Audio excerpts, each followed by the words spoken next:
लक्ष्मीनाथसमारम्भाम्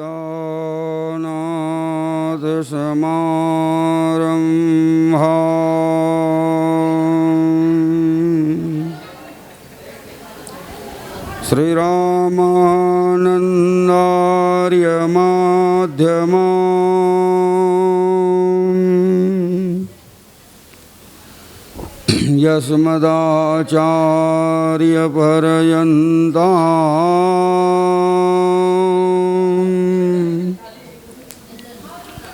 वन्दे श्रीगुरुपरम्पराम्।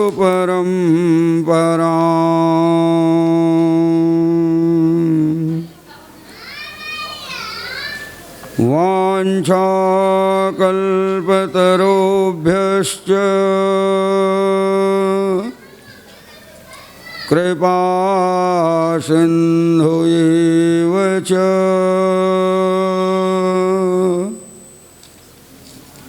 पतितानां पावनेभ्यो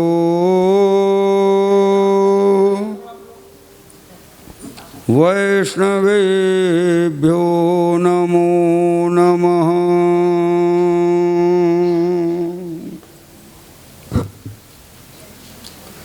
नमः श्री परमहंसाय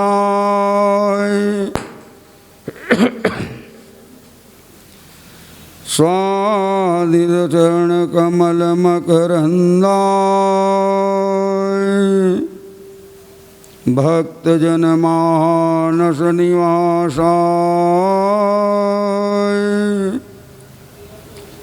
श्रीरामभद्राय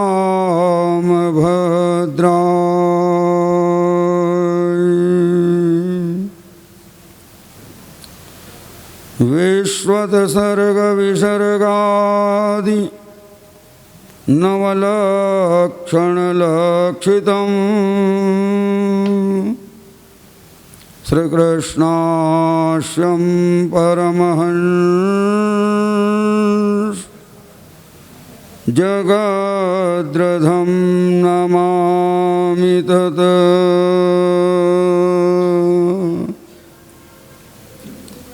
करारविन्देर्पदारविन्दम् मुखारविन्दे विनिवेशयन्तम्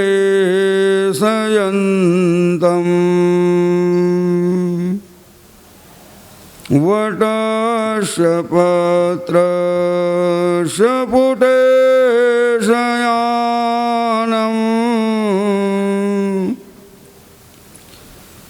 बालं मुकुन्दं मनसा स्मरामि।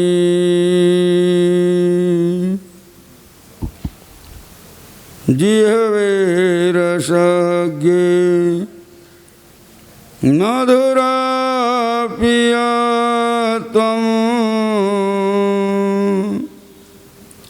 सत्यं हितं त्वं परमं वदामि।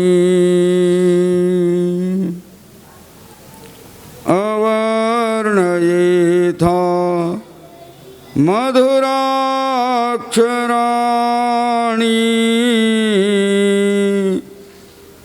गोविन्द दामोदर माधवेति।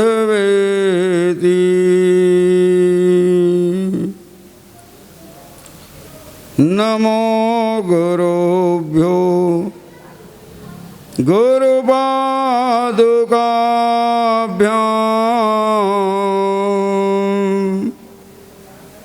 नमो परेभ्यः परपादुकाभ्याम्।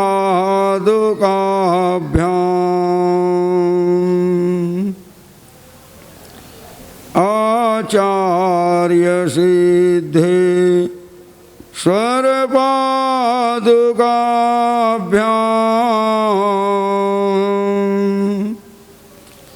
नमो नमः श्री गुरुपादुकाभ्याम्।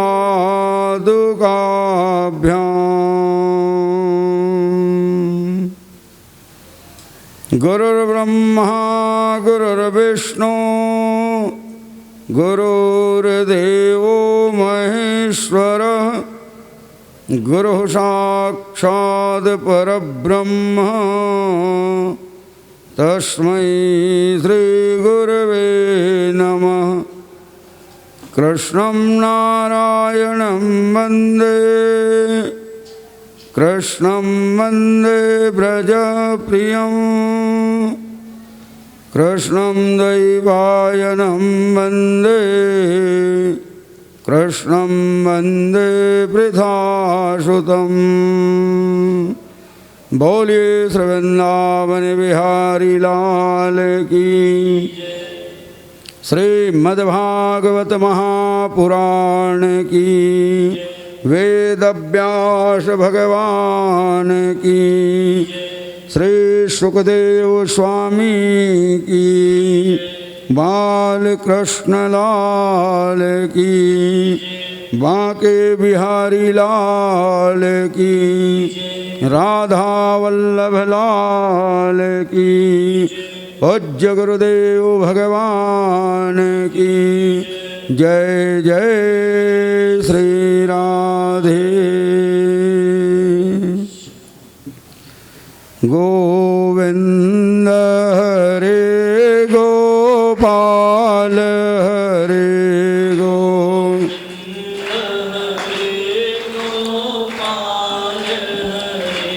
गोविंद हरे गोपाल हरे।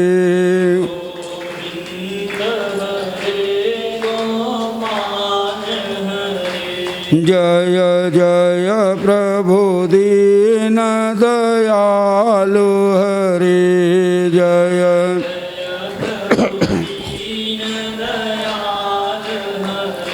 जय जय प्रभु दीन दयाल हरे। जय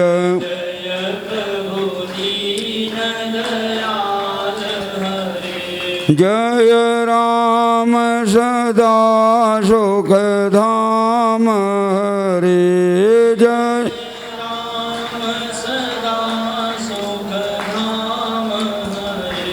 जय राम सदा सुख धाम हरे। जय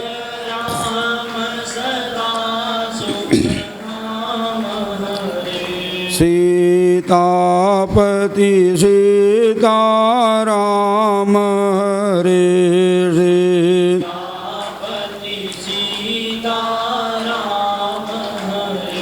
सीतापति सीताराम हरे।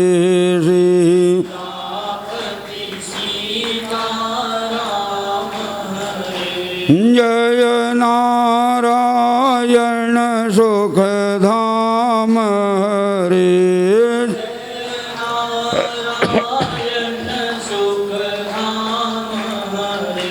जय नारायण सुख धाम हरे।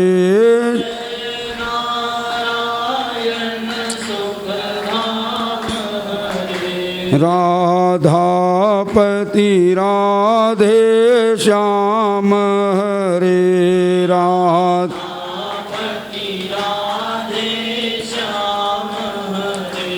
राधापति राधे श्याम हरे।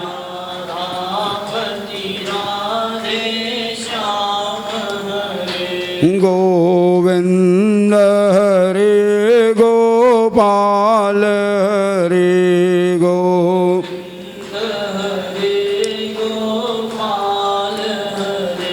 गोविंद हरे गोपाल हरे।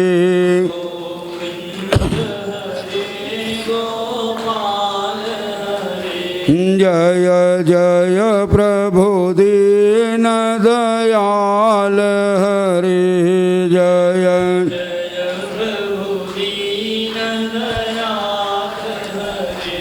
बोलिए श्री वृंदावन बिहारी लाल। श्रीमद्भागवत महापुराण महापुराण। वेद व्यास भगवान की, श्री सुखदेव स्वामी की, बाल कृष्ण लाल की, बांके बिहारी लाल की, राधा वल्लभ लाल की, पूज्य गुरुदेव भगवान की जय। जय श्री राधे। उपस्थित सज्जन वृंद, शास्त्र में कहा गया कि भगवान जब किसी को प्रदान करते हैं तो छप्पर फाड़ करके दिया करते हैं। देखो, भाग्य उदय होना है बाबा नंद का, है कि नहीं? देवकी के यहाँ, लेकिन बाल लीला के आनंद देने के लिए भगवान कहाँ पहुँच गए? बाबा नंद के यहाँ, क्योंकि बाबा नंद का भाग्य उदय होने वाला है। जानते हो, आधी रात के समय वसुदेव जी चले थे। मध्य रात्रि 12 बजे भगवान श्याम सुंदर का प्रादुर्भाव हुआ और वहाँ से पैदल गोकुल तक की यात्रा किए। तो गोकुल तक यदि पैदल यात्रा करो तो कितना समय लग जाएगा जी? आप सब लोग यहाँ से गोकुल गए हो कि नहीं? पैदल यात्रा में कितना समय लगेगा? और उस समय मथुरा का जो सेतु बना हुआ है ना, वो भी बना नहीं था। जमुना लांग करके गए थे कि नहीं? तो लगभग 2-2.5 घंटा का समय वसुदेव जी को लग गया। तो लगभग 2:30 बजे 3 बजे रात्रि के समय भगवान श्याम सुंदर का प्रवेश गोकुल में हुआ। और जैसे भगवान गोकुल में प्रवेश किए, बाबा नंद स्वप्न देखने लगा कि मूल विष्णु देवानाम यद धर्म सनातन तस्य च ब्रह्म गो विप्रास्तपो यज्ञा सदक्षिण। मेरे घर में मूल विष्णु देवानाम, देवताओं का जो मूल भगवान श्री हरिनारायण को कहा गया, उस विष्णु महायज्ञ का आयोजन किया गया है। और विष्णु महायज्ञ में पधारे हुए बड़े बड़े संत ऋषि मुनि महात्मा गण मेरे आंगन पर बैठ करके भगवान नाम संकीर्तन करने में लगे हुए। और भगवान नाम संकीर्तन के मध्य में, संत महात्माओं के मध्य में एक नन्हा सा बालक मंद मंद मुस्कुराते हुए खड़े हुए। अद्भुत स्वरूप है इनका, नीलमणि के सदृश प्रतीत होते हैं। भगवान इस समय वस्त्र धारण नहीं किए, लेकिन दिव्य सोने की करधनी और दिव्य सोने की पैजनियाँ भगवान धारण किए हुए, और गले में भगवान बगनखा का ताबीज पहने हुए हैं। मंद मंद मुस्कुराने के कारण भगवान के 2 दांत सामने का दिखाई दे रहा। अद्भुत स्वरूप भगवान का। जैसे बाबा नंद भगवान के सुंदरतम रूप को देखा, अचानक बाबा नंद का नेत्र खुल गया। क्योंकि जानते हो, यदि कोई अच्छा स्वप्न देखो तो अच्छा स्वप्न ज़्यादा देर तक रहने वाला नहीं है, बहुत जल्दी टूटती है कि नहीं। लेकिन खराब सपना घंटों देखते रहो, वो मिटने वाला नहीं है।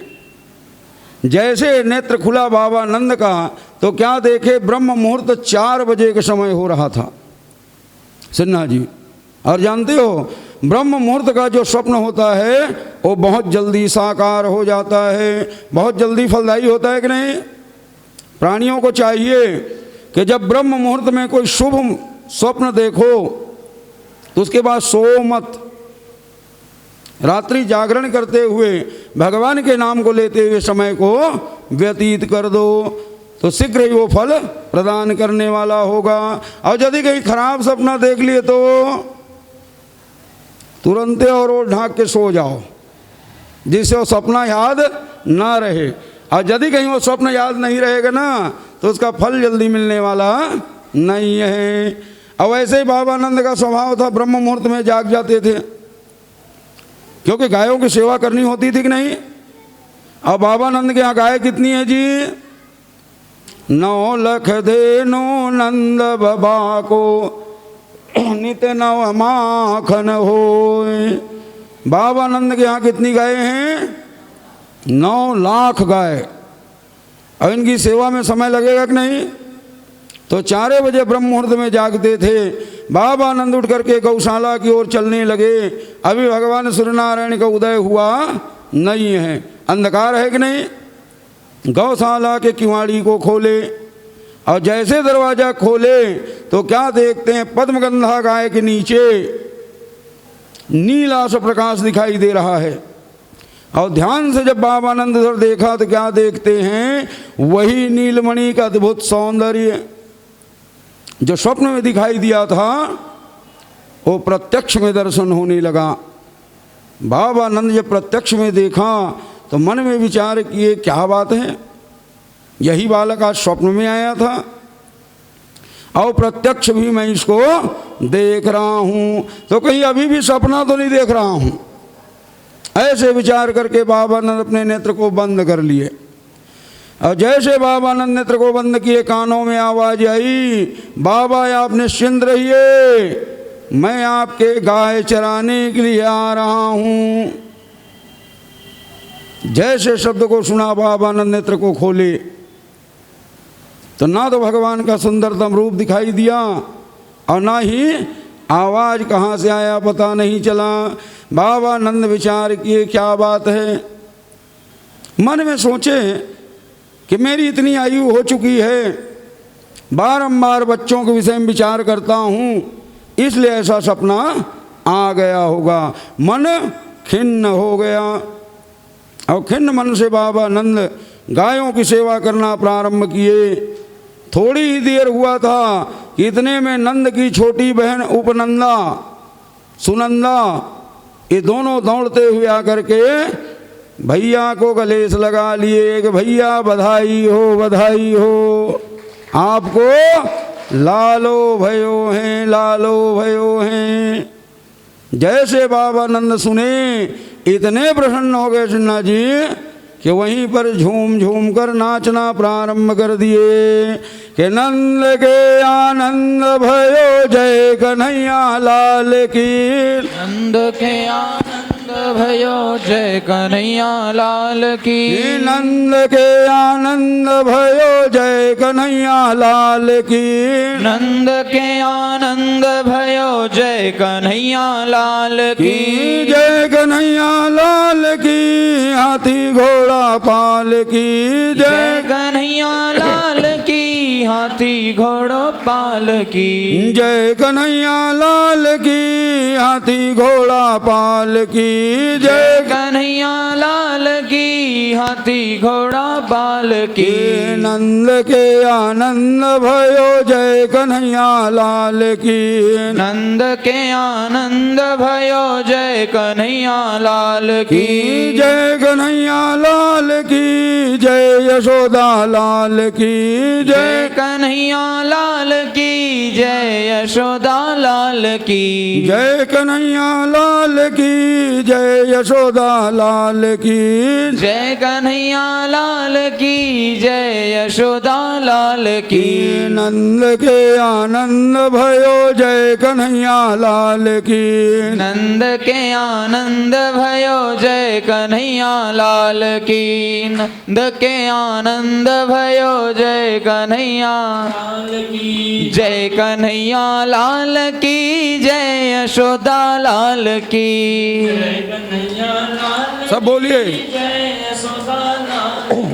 जय कन्हैया लाल की, जय यशोदा लाल की, कन्हैया लाल की, जय यशोदा लाल की, नंद घर आनंद भयो जय कन्हैया लाल की, नंद घर आनंद भयो जय कन्हैया लाल की, जय कन्हैया लाल की, हाथी घोड़ा पाल की, जय कन्हैया लाल की, हाथी घोड़ा पालकी हाथी दिनो घोड़ा दिनो और दिनो पालकी हाथी दिनो घोड़ा दिनो और दीनो पालकी जय कन्हैया लाल की जय यशोदा लाल की जय कन्हैया लाल की जय यशोदा लाल की मोतियन का माल दिनो जय कन्हैया लाल की मोतियन का माल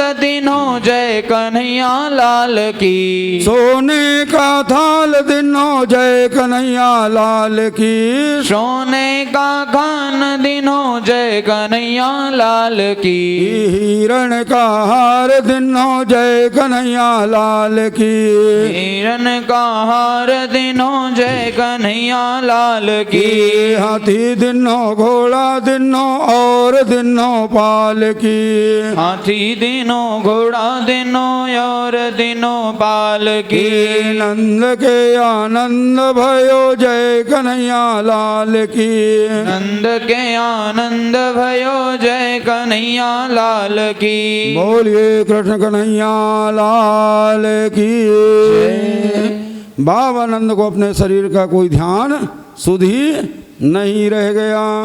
बड़ी कठिनाई से सांडिल ऋषि के द्वारा इनका नांदी श्राद्ध कर्म संस्कार संपन्न करवाए। बालक का जात कर्म संस्कार संपन्न हुआ और जैसे लाला के दर्शन करने के लिए बाबा नंद पहुँचे तो पहले चारों तरफ भीड़ लगी हुई दिख नहीं और सब लोग आनंद मनाने में लगे हुए। ठीक उसी प्रकार नृसिंहा जी जैसे कल यहाँ पर आनंद मना रहे थे कि नहीं और सब लोग झूम झूम कर नाचने में लगे हुए, लेकिन सिन्हा जी ज़्यादा नाचते हुए नहीं दिखाई दिए, है कि नहीं? क्यों नहीं नाचे सिन्हा जी? अब मन में विचार किए सिन्हा जी कि बाबा नंद को लाला हुआ, हमको थोड़ी हुआ है कि नहीं? तो देखो भगवान सबके हैं, भगवान किसी एक के नहीं हैं। आनंद सबको मनाना चाहिए कि नहीं? कि जो रस बरस रहे बरसाने ओ रस तीनों लोक में नाही।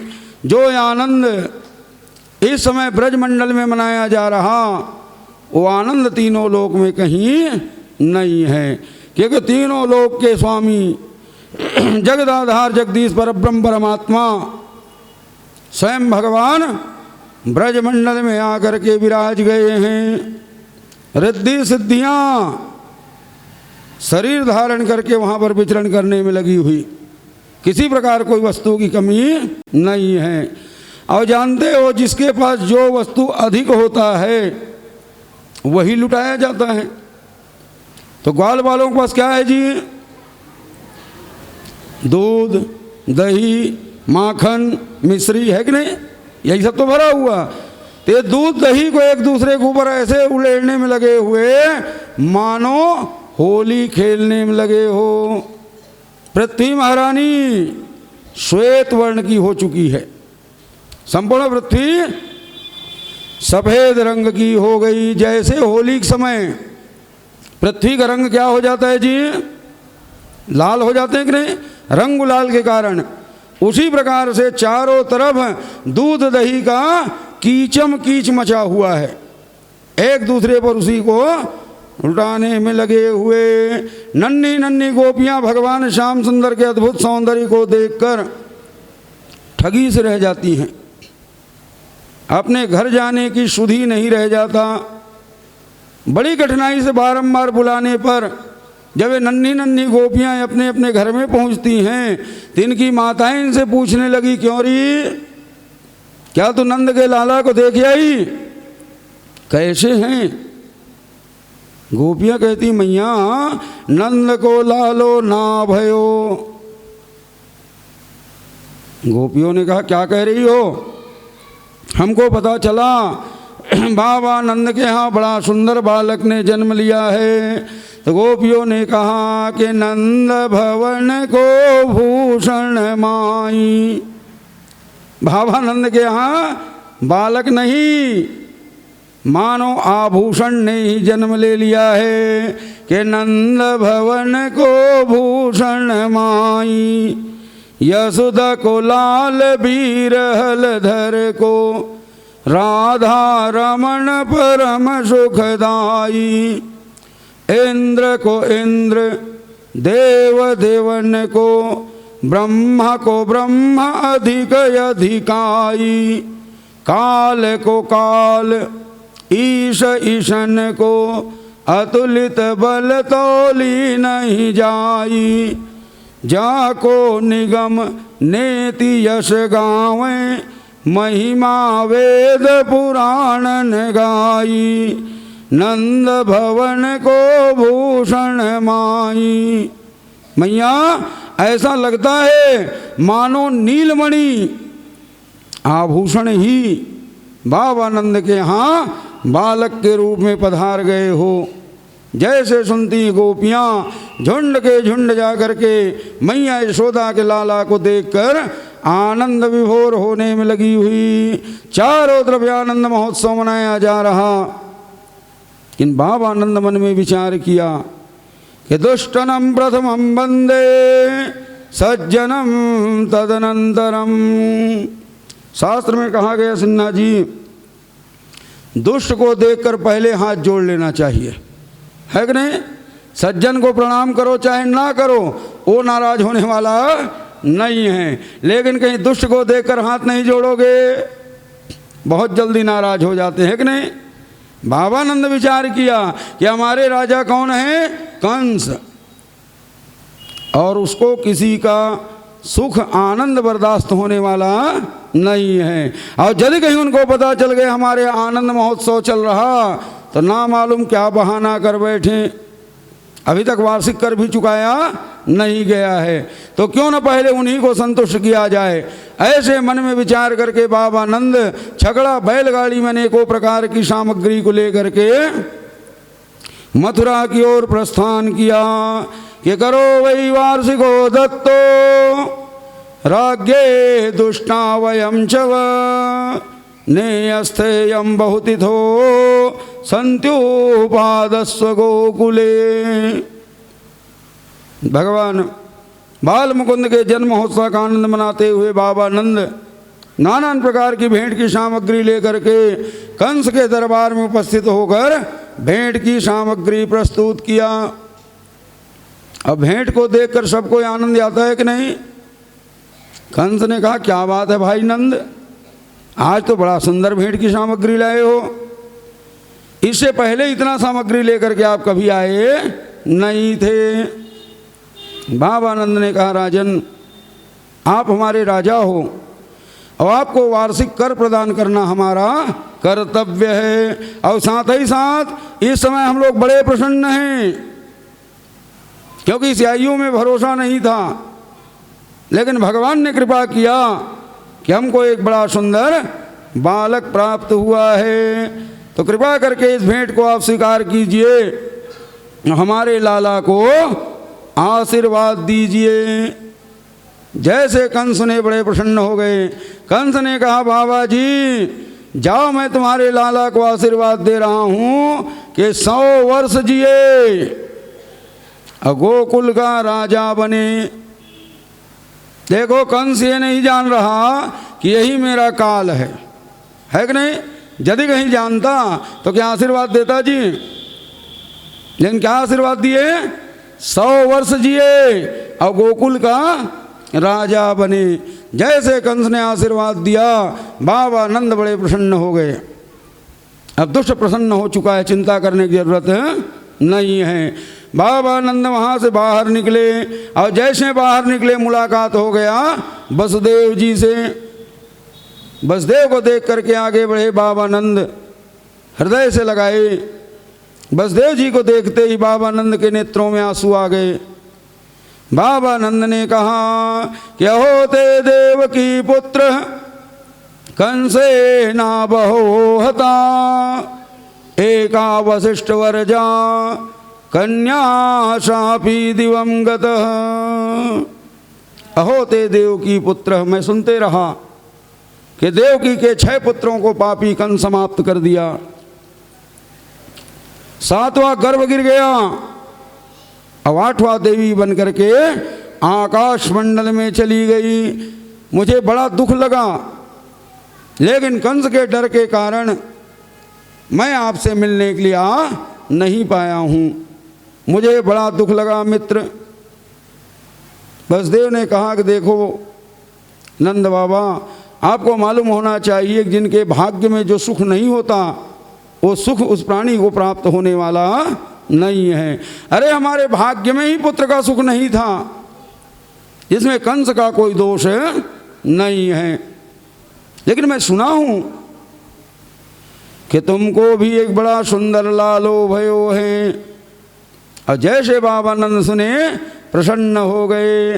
बाबा नंद ने कहा कि हाँ वसुदेव जी, विश्वास तो नहीं था, लेकिन भगवान ने कृपा किया और इस आयु में मुझे एक बड़ा सुंदर पुत्र प्राप्त हुआ है। जैसे सुने वसुदेव ने कहा देखो मित्र, मैं सुना हूँ कि कंस बड़े बड़े दुष्टों को भेजने में लगे हुए हैं बालकों को मारने के लिए, तब आपको यहाँ ज़्यादा देर रुकने की ज़रूरत नहीं है। जितनी जल्दी हो सके तुम यहाँ से अपने गोकुल की ओर प्रस्थान करो। बाबा नंद भली प्रकार जानते हैं वसुदेव जी सत्यवाचा, कभी झूठ बोलने वाला नहीं है। बाबा नंद वहाँ से जल्दी जल्दी चलना प्रारंभ किया, लेकिन बाबा नंद के पहुँचने से पूर्व गोकुल में जो घटना घटित होना था वो हो चुका कि पूतना नंद गोकुले। बकासुर राक्षस की बहन, इनका नाम क्या था? बकी राक्षसी। लेकिन ये पुत्रों को मारना प्रारंभ कर दी, इसलिए क्या नाम पड़ गया सिन्हा जी? पूतना। हम लोग किस नाम से जानते हैं? पुत्र को रहने ना दे, पूतना। इसका यथार्थ नाम क्या था? बकी राक्षसी। ये बकासुर की बहन थी। बकी राक्षसी आकाश मंडल से चली जा रही थी, पहुंची कहाँ? गोकुल में। तो क्या देखते हैं नंद भवन में बड़ा भीड़ लगा हुआ है। किस बात की भीड़ है ये जानने के लिए नजदीक आए तो पता चला बाल जन्म महोत्सव मनाया जा रहा है।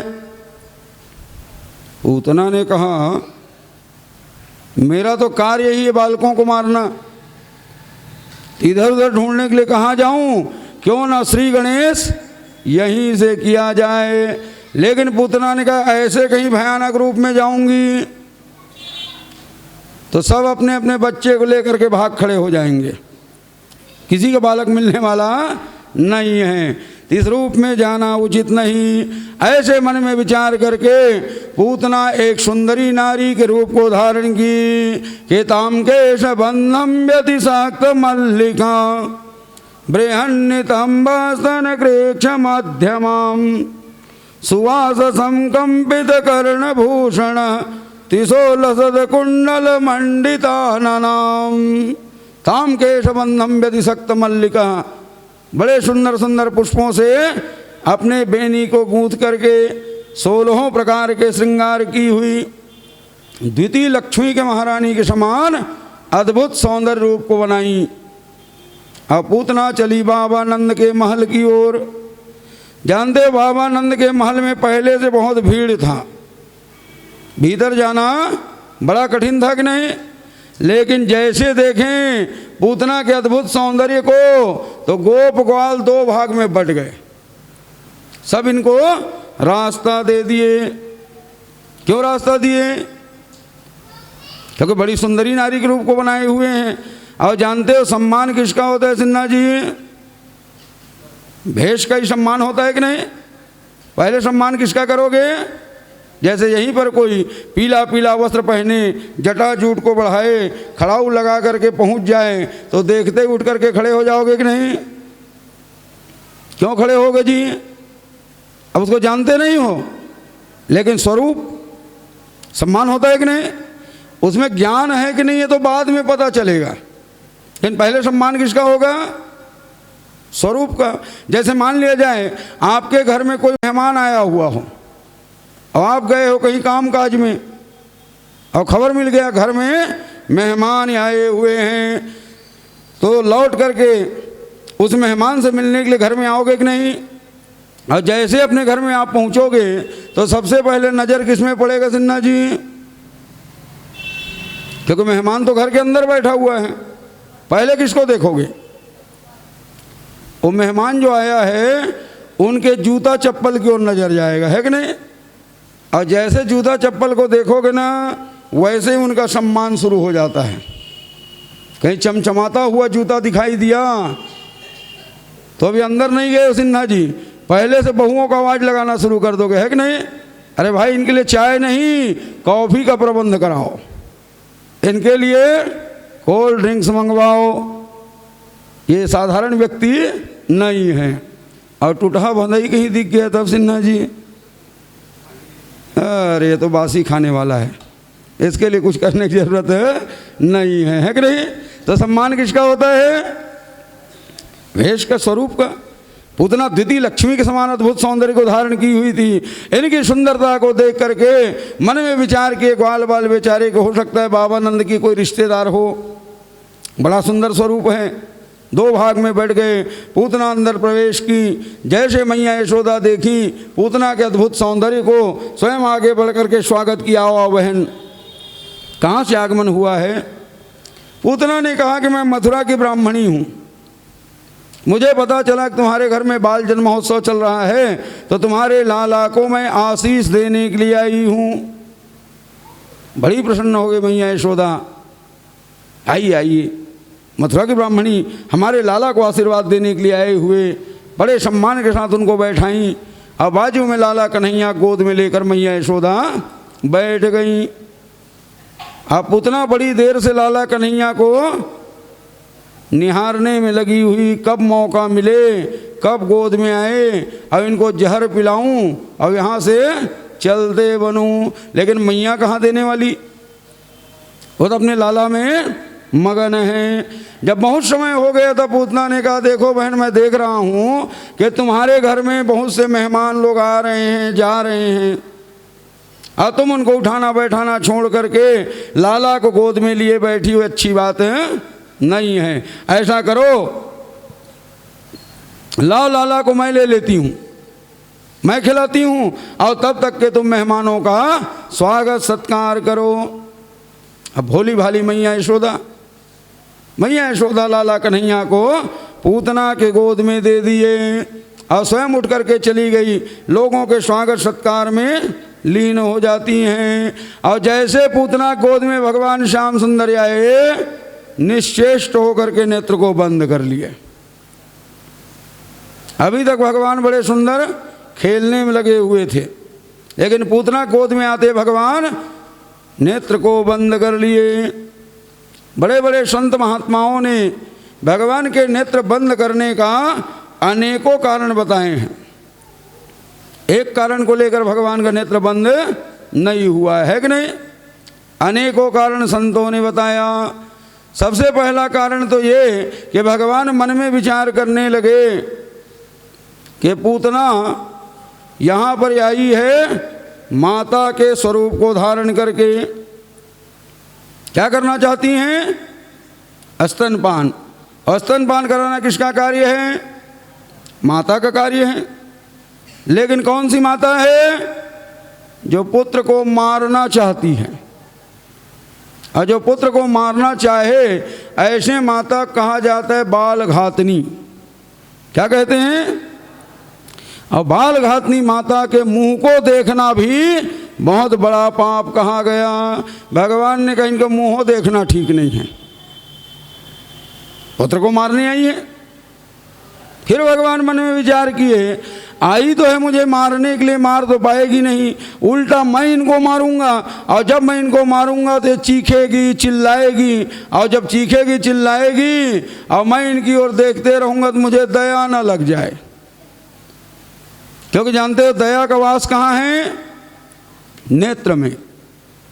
कोई भी दुर्घटना होते हुए अपने नेत्र के सामने कहीं देखोगे तो दया से भर जाते हो कि नहीं? और उस घटना को आप जीवन में भूलने वाले नहीं हो कि मेरे सामने ऐसा घटना घटित हुआ। और वही बात को यदि अखबार के माध्यम से कहीं पढ़ लिए जान लिए तो क्या ऐसी दया आएगी? क्या कहोगे जी? होते रहता है भैया संसार में नेको घटना, आप किसको किसको याद करते रहोगे, उस समय तुमको दया लगने वाला नहीं है। तो दया का वास कहाँ? नेत्र में। भगवान ने कहा इनको देखते रहा, कहीं दया में आ गए और छोड़ दिया तो ये भी उचित नहीं है। फिर भगवान ने अपने नेत्र को बंद करके विचार करने लगा कि आइए मुझे स्तनपान कराने के लिए ये पूतना है तो है कौन। इनके पूर्व जन्म के विषय में विचार करने लगे तो सहसा भगवान को पता चला कि पूर्व जन्म की कौन है? राजा बलि की कन्या रत्नमाला। जानते हो, कल मैं आप लोग को कथा में सुनाया था, भगवान अद्भुत सुंदर रूप को धारण करके वामन रूप में पधारे कहाँ? राजा बलि की यज्ञशाला में। उस समय इनकी कन्या रत्नमाला भी सामने खड़ी हुई थी। रत्नमाला भगवान के अद्भुत सौंदर्य को देख करके मंत्र मुग्ध हो गई, मन में विचार करने लगी कौन ऐसी जननी होगी जिस बालक को अपना स्तनपान कराई होगी। क्या मेरा भी सौभाग्य होगा कि मैं भी इस बालक को अपना स्तनपान करा सकूं? वात्सल्य भाव आया कि नहीं? लेकिन थोड़ी देर के बाद यही भगवान वामन राजा बलि को बांध दिए। बड़ा क्रोध आया रत्नमाला को, भला बताओ कितना सुंदर बालक के रूप में आया था, अब मेरे पिता को बांध दिया। यदि कहीं मुझे मौका मिल जाए तो इनको जहरे पिला के मार डालूं। दो भाव हुआ कि नहीं? तो जो इच्छा करहु मन माही, प्रभु प्रसाद कछु दुर्लभ नाही। जो भी मन में इच्छा करोगे भगवान उसको कभी पूरा करने में देरी करने वाले नहीं हैं। आज दोनों भाव इनका पूरा होने वाला है कि नहीं? स्तनपान भी कराएगी और जहर भी पिलाएगी, लेकिन भगवान को मार तो नहीं पाएगी, उल्टा स्वयं मारी जाएगी। अनेकों कारण को लेकर के भगवान ने अपने नेत्र को बंद किए हुए हैं। पूतना ने देखा कि अब किसी का ध्यान मेरी ओर नहीं रहा, सब इधर उधर काम काज में लग गई हैं, तो जल्दी से अपने स्तन को निकाली और लाला कन्हैया के मुखमंडल में प्रदान कर दिए। लाला कन्हैया नेत्र बंद किए विचार कर रहे हैं, भला बताओ मैं आया था गोकुल में माखन मिश्री खाऊंगा, लेकिन माखन मिश्री नहीं, सबसे पहले क्या मिला? जहर मिल रहा है। भगवान ने कहा भैया ये मेरा काम नहीं है। जहर पीना किसका ड्यूटी सिन्हा जी? भगवान भोलेनाथ का। तो नेत्र बंद करके भगवान भोलेनाथ का ध्यान करने लगे, भैया तुम ही आओ जहर पियो, मैं पीने वाला नहीं हूँ। भगवान एक ही सुरका में पूतना के संपूर्ण दूध का पान कर गए, दूसरे सुरका में भगवान संपूर्ण जहर को भी पी गए, और तीसरे सुरका में अब पूतना के प्राण को खींचना प्रारंभ किए। और जैसे पूतना के प्राण को खींचना शुरू किए, सामुंच मुंचाल मिते प्रभासिणी निष्पेड्यमानाखिल जीव मार्मिणी विवेत्र नेत्रो चरणो भुजो मुहुः प्रस्विन्न गात्रा क्षिपधीरुरोध। मुंच मुंच छोड़ो छोड़ो, लेकिन कन्हैया की आदत छोड़ने का नहीं है सिन्हा जी, है कि नहीं? एक तो कभी किसी को पकड़ता नहीं, और कदाचित कहीं पकड़ लिया तो कन्हैया छोड़ने वाला नहीं है। अब तो जब प्राण संकट में आ गया, पूतना घबरा करके अपने हाथ पैर को फेंकना प्रारंभ कर दी। विवित्र नेत्रो चरणों भुजो मुहुः, नेत्र बड़े बड़े होने लगे, हाथ पैर को फेंकना प्रारंभ कर दी। भगवान ने देखा कभी तो बड़ी सुंदरी नारी बन के आई है, लेकिन जैसे इनका प्राण निकलेगा असली रूप में आएगी। अब इनका असली रूप क्या है जी? योजनों लंबा शरीर, बड़ा भयानक रूप है कि नहीं? अब ऐसे रूप में कहीं यहाँ पर आ गई तो बाबा का छानो छप्पर नहीं बचेगा, तो बाबा का नुकसानी करना ठीक है नहीं है। मन में ऐसा उद्वेग उत्पन्न किया कि पूतना अपने मन में विचारी कि इसको लेकर के उड़कर मथुरा की ओर चली जाऊं। अब उड़ करके थोड़ी ही दूर गई थी, आकाश मंडल में ही भगवान पूतना के प्राण को खींच लिए। और जैसे पूतना का प्राण खींचा गया यथार्थ स्वरूप में आई और योजनों लंबा शरीर चरमरा करके गोकुल के बगीचा में गिरा। ते स्वयं तो गिरबे की, साथ ही साथ सैकड़ों वृक्ष भी चरमरा करके नीचे गिर गए। बड़े जोर की आवाज हुआ, सब के सब दौड़े, आवाज कहाँ से आ रही है? अब मैया यशोदा दौड़ी, वो पंडिताइन कहाँ है? तो पंडिताइन का कुछ पता नहीं चल रहा। अब तो भी दौड़ते हुए उसी दिशा में पहुंची तो क्या देखते हैं, पूतना राक्षसी मरी हुई पड़ी है और अभी भी भगवान श्याम सुंदर इनके छाती में इनके स्तन को पकड़े हुए छोड़े नहीं हैं। दृश्य को देख करके मैया यशोदा तो अवाक रह गई, आगे बढ़ नहीं पा रही थी। दौड़ी मैया रोहिणी और दौड़ करके लाला कन्हैया को उतार करके लाई। रोहिणी ने कहा, करी यशोदा, जब तू किसी को जानती नहीं है तो बिना जाने समझे अपने लाला किसी गोद में क्यों दे दिया करती है? देख कितनी भयानक राक्षसी थी। वो तो भगवान का कृपा हुआ कि राक्षसी सीधे गिरी है, कदाचित कहीं वो पलटी मार जाती तो लाला चटनी चटनी हो जाते। तो क्या वो चटनी चटनी बनने वाले सिन्हा जी? वो तो सारे संसार को चटनी बनाने वाला है कि नहीं? लेकिन माता का भाव, मैया यशोदा दौड़ करके हृदय लगाई कि बहन मैं क्या जानूं, वो तो ब्राह्मणी के रूप में आई हुई थी। इतने में बाबा नंद भी पहुंच गए, भीड़ को देखकर उधर ही आए। और जैसे राक्षसी को देखें, बाबा नंद को वसुदेव के वचन पर पूर्ण विश्वास हो गया। बाबा नंद ने कहा, वसुदेव जी मुझे पहले ही बता दिए थे। अब समस्या ये खड़ा हो गया कि दुष्टा यहाँ पर मर तो गई है, तो इनका अंतिम क्रियाकर्म संस्कार करना पड़ेगा कि नहीं? अब ऐसे तो नहीं छोड़ सकते। बाबा नंद ने कहा, दुष्टा मरी तो मरी, लेकिन मरने के पहले लकड़ी का व्यवस्था करके मरी है कि नहीं? क्या व्यवस्था की थी जी? सैकड़ों वृक्ष चरमरा गिर गए थे। बोले भैया इतना योजनों लंबा शरीर कौन उठाएगा जी? ऐसा करो, वो सभी लकड़ी को लाओ, इन्हीं के ऊपर छोड़ो और यहीं पर इनका चिता बना दो और यहीं इनको अग्नि के हवाले कर दिया जाए। अब तो वृक्षों को ला ला करके वहीं पर रखा गया और जब इसमें अग्नि लगाया गया, पूतना का जब चिता जलना प्रारंभ हुआ तो दिव्य सुगंधमय वातावरण चारों तरफ फैल गया। ये प्रसंग को सुन करके राजा परीक्षित आश्चर्यचकित हो गए।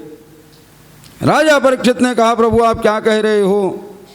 अरे कहाँ वो दुष्टा आई थी भगवान को मारने के लिए, आप कहते उनके शरीर से दिव्य सुगंध निकला, ये कैसे संभव हुआ? योगराज सुखदेव स्वामी ने कहा, राजा परीक्षित अब वो दुष्टा कहाँ रही? अरे जिनके स्तन का पान स्वयं भगवान ने कर लिया हो, वो दुष्टा रहने वाली नहीं है। कि अहो बकीयम स्तन कालकूट जिघासय पाय यदाप्य साध्वी लेभे गतिम धातृच्युतम ततोन्यम कंगवादयालुम शरणम ब्रजेम। अहो कितनी आश्चर्य की बात है, बकी नाम पूतना अपने स्तन में कालकूट जहर लगा करके आई हैं भगवान को मारने के लिए, लेकिन भगवान ने उस पूतना को गति प्रदान किया जो गति धात्री माता को प्रदान किया जाता है। भगवान श्याम सुंदर के धात्री माता कौन है? मैया यशोदा है कि नहीं? लेकिन मैया यशोदा गति बाद में मिला, उससे पहले गति प्राप्त करने वाली कौन? पूतना है। तो जो दुष्ट भगवान को मारने के लिए आते हैं उसको भगवान अपना धाम प्रदान कर देते हैं। तो जो भक्त पूर्ण भाव पूर्ण श्रद्धा से भगवान की सेवा में लग जाएंगे तो क्या भगवान उनका कल्याण नहीं करेंगे? अवश्य करेंगे। के कंगवा दयालुम शरणम ब्रजेम। भगवान ब्रजेश्वर कृष्ण से बढ़ करके दयालु संसार में कहीं नहीं है। भगवान के द्वारा पूतना का प्राणांत हुआ, इसलिए भगवान का एक नाम पूतनारे प्रसिद्ध हो गया। पूतना के मरते ही देवतागण धुंध भी बजाते हुए फूल बरसाने लगे। बोलिए पूतनारे भगवान की। श्री हरि नारायण नारायण नारायण।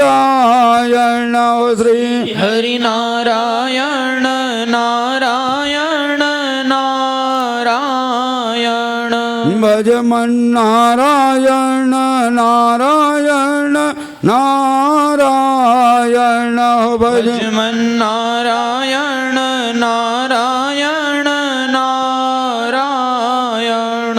लक्ष्मी नारायण नारायण नारायण। लक्ष्मी नारायण नारायण नारायण। भद्रे नारायण नारायण नारायण। भद्रे नारायण नारायण नारायण। सत्य नारायण नारायण नारायण। सत्य नारायण नारायण नारायण। भजमन नारायण नारायण नारायण। भजमन नारायण नारायण नारायण। बोलिए वृंदावन बिहारी लाल की जय हो। जैसे कंस को समाचार मिला कि पूतना लाला कन्हैया के द्वारा मारा गया तो कंस का संपूर्ण ध्यान अन्यत्र से हट करके कन्हैया में लग गया। क्योंकि जो खेल खेल में पूतना को समाप्त कर दे वो सामान्य बालक नहीं हो सकता। अब तो भगवान को मारने का अनेकों उपाय पापी कंस करना प्रारंभ कर दिया। एकदारूढ़ मारूढ़ लालयन्ती सुतं सती गरिमाणं शिशो वोढुं नासे गिरिकूटवत। एक दिन की बात है, भगवान श्याम सुंदर को मैया यशोदा अपने गोद में लिए हुए अचानक उनको ऐसा अनुभव हुआ कि मैं लाला कन्हैया को गोद में लेके बैठी हूँ कि किसी पत्थर को लेके बैठ गई हूँ। कितना भारी हो गए। मन में विचार की मैया यशोदा कि बहुत देर से गोद में रखी हूँ इसलिए कष्ट हो रहा होगा। ऐसे विचार करके भगवान श्याम सुंदर को पालने में लेटा दी। देखो मैया यशोदा के गोद में लाला कन्हैया का वजन बढ़ना प्रारंभ हो गया था। क्यों बढ़ना प्रारंभ हुआ? क्योंकि जानते हो सच्चा योद्धा उसको कहा जाता है सिन्हा जी जो युद्ध क्षेत्र में जाने से पहले अपने हथियार की परख कर ले। हथियार मजबूत है कि नहीं, अन्यथा कोई शत्रु आकर के ललकारा और क्रोध में आकर के कहीं म्यान को लेकर के दौड़े युद्ध करने के लिए और युद्ध के मैदान में पहुंच करके देखे कि म्यान से तलवारें गायब है तो क्या हाल होगा जी? प्राण संकट में आएगा कि नहीं? इसलिए पहले देख लो कि भैया हथियार मजबूत है कि नहीं। भगवान ने देखा कि इस समय मेरा हथियार क्या बनेगा, मेरा वजन ही मेरा हथियार बनेगा। तो वजन बढ़ रहा है कि नहीं, ये परीक्षा माता के गोद में भगवान लेना शुरू कर दिए थे। अब माता उठाकर पालना में लेटा दी। भगवान समझ गए वजन बढ़ रहा है, अब चिंता करने की जरूरत नहीं है। आने दो दुष्ट को कि दैत्यो नाम तृणावर्त कंस भृत्य प्रणोदितं गरिमाणं शिशो वोढुं नासे गिरिकूटवत। मैया यशोदा गोद में ली हुई उनको पालने में लिटा करके चली गई हैं। और इधर कंस के द्वारा प्रेरणा प्राप्त करके तृणावर्त नाम का राक्षस कंस की आज्ञा को मानकर कन्हैया को मारने के लिए चले हुए हैं। कौन से रूप में? चक्रवात स्वरूपेण। चक्रवात का रूप। चक्रवात समझ रहे हैं सिन्हा जी? जानते हो जब चारों तरफ से हवा एकत्र हो जाती है तो बीच में धूल कण उड़ते हुए आकाश मंडल की ओर जाना प्रारंभ कर देते हैं, गोल गोल घूमने लगता है। एक गर्मी के समय में भाटा में ज़्यादा दिखाई देता है कि नहीं? इसको देख करके क्या कहते हो सिन्हा जी? बच्चों को डराते हो, क्या कहते हो? वो भूत है, उधर मत जाना, है कि नहीं? तो कोई भूत है? नहीं है। क्या है? चारों तरफ से हवा एकत्र हो गया, अब मध्य में स्थान रिक्त रहा तो गोल गोल घूमते हुए ऊपर की ओर जाना प्रारंभ कर देते हैं। लेकिन आज भी डराते हो कि नहीं? क्योंकि ऐसे ही रूप बना के आए हुए थे भगवान को मारने के लिए, तो उनसे दूरे रहो, उनके करीब बच्चों को जाने नहीं दिया जाता। चक्रवात स्वरूपेण जहाँ राशि न भर्गकम। सबके नेत्रों में धूल झोंकता हुआ दैत्य तृणावर्त पहुँचा। पालने करीब आए, लाला कन्हैया पालने में लेटा हुआ, उठाए अपने पीठ में लिया और उड़ चले आकाश मंडल की ओर। कन्हैया ने कहा, बा मामा जी कितना सुंदर सुंदर खिलौना भेज रहे हो। जानते हो जब भांजे का जन्म होता है ना तो मामा घर से खिलौना इत्यादि बच्चों के लिए आता है कि नहीं? तो भगवान के मामा कौन? कंस है। ये मामा खिलौना तो नहीं भेज रहा, ये दुष्टों को भेजने में लगा हुआ है। लेकिन ऐसा भांचा है कि उसी को खिलौना मान के खेलने में लगा हुआ। भगवान ने कहा, मामा जी पहले नंबर में भेजे थे गुड़िया। कौन? बड़ी सुंदरी नारी बन के आई थी, लेकिन ऐसे भांचा निकला कि तोड़ फोड़ के नष्ट कर दिया। तो दूसरा नंबर क्या भेजे हैं? हवाई जहाज। आकाश मंडल का सैर करा रहे कि नहीं? वाह मामा जी कितना सुंदर खिलौना भेज रहे हो। बड़ी ऊंचाई तक तृणावर्त ले गया। अब फिर वहां से मुड़ना शुरू किया मथुरा की ओर कि बालक को कंस के सामने ले जा करके मारूंगा। और जैसे मुड़ने लगे भगवान ने कहा कि देख रे तृणावर्त, यदि ऊपर जाता ना तो मुझे कोई भय नहीं था। क्यों? क्योंकि ऊपर मेरा गोलोक धाम है, और नीचे भी जाएगा तो भी कोई भय नहीं, क्योंकि नीचे मेरा गोकुल धाम है। लेकिन कहाँ इधर लेके जा रहा है? जो इनाम तुमको वहाँ मिलने वाला है, भगवान ने कहा मैं तुमको यहीं दे देता हूँ। नन्हे नन्हे पंजे से तृणावर्त के गर्दन को पकड़कर सहसा भगवान अपने वजन को बढ़ा दिए। और जैसे भगवान ने अपने वजन को बढ़ाया, तृणावर्त ने कहा कि कन्हैया के भरोसे कहीं कोई पत्थर को तो नहीं उठा लाया। अंते मति सा गति, आखिरी समय जो बुद्धि होता है वही गति बनती है। क्या सोच रहे हैं? पत्थर उड़ते हुए जा रहे थे, पत्थर से टकराए और टकराते ही धड़ाम से नीचे गिरा, और नीचे गिरते ही तृणावर्त का प्राणांत हो गया। ये दृश्य देखकर देवतागण धुंध भी बजाते हुए फूल बरसाए। बोलिए भक्तवत्सल भगवान की। दुष्ट के गिरने पर बड़े जोर की आवाज हुआ और सब के सब वहां पर पहुंचे तो क्या देखते हैं? कन्हैया अभी भी और राक्षस के गर्दन को दबोचा हुआ, छोड़ा नहीं है। रोहिणी यशोदा दोनों दौड़ते हुए आगे बढ़ करके लाला कन्हैया हृदय लगाए। ना मालूम बालक के जन्म में ऐसा कौन सा ग्रह नक्षत्र पड़ गया है कि बारंबार इसके ऊपर विपत्ति आ रहा है। अब तो सांडिल ऋषि को बुलाया गया, कोई जादू टोना लग गया हो, कोई ग्रह नक्षत्र खराब हो तो बालक का शुद्धिकरण किया जाए।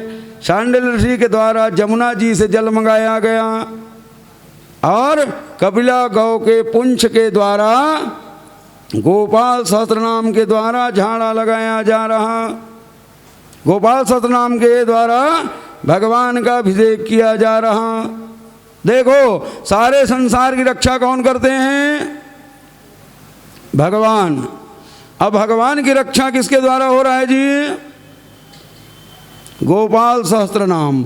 और गोपाल सहस्त्र नाम किसका नाम है? भगवान ही का नाम है कि नहीं? तभी कहा जाता है कि भगवान से भी बढ़कर भगवान का नाम है कि नहीं? सारे संसार की रक्षा भगवान करते हैं और भगवान की भी रक्षा उनका नाम करने में लगा हुआ। तभी तो कहा गया कि राम ते अधिक राम के नामा। भगवान से भी बढ़ करके भगवान का नाम है कि राम एक तापस त्रियतारी और नाम कोटि खल कुमति सुधारी। भगवान राम तो अपने जीवन काल में एक ही अहिल्या को उद्धार किए थे, लेकिन भगवान का नाम ना मालूम कितनी अहिल्या को उद्धार करने में लगे हुए। भगवान के नाम को लेने में देरी है, कल्याण होने में देरी नहीं। बोलिए भक्तवत्सल भगवान की। भक्त के भगवान को बार बार वंदना, भक्त के भगवान को बार बार वंदना, भक्त के भगवान को बार बार वंदना, भक्त के भगवान को बार बार वंदना, बार बार वंदना, हजार बार वंदना, बार बार वंदना, हजार बार वंदना, बार बार वंदना, हजार बार वंदना, बार बार वंदना, हजार बार वंदना, भक्त के भगवान को बार बार वंदना, भक्त के भगवान को बार बार वंदना। बोले भक्तवत्सल भगवान की।